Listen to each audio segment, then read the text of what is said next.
Hey there everybody, in this video I'm going to show you on how you can tie a shoe. If you do this correctly, you can be a Bossman too.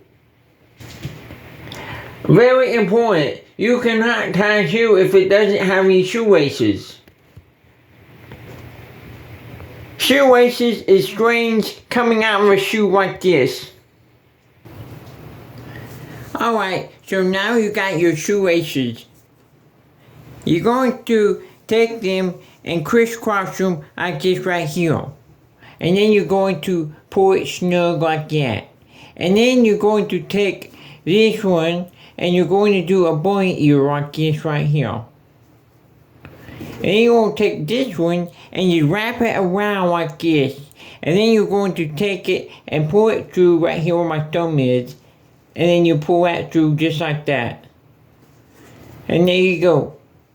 That is how you tie a shoe like a Bossman.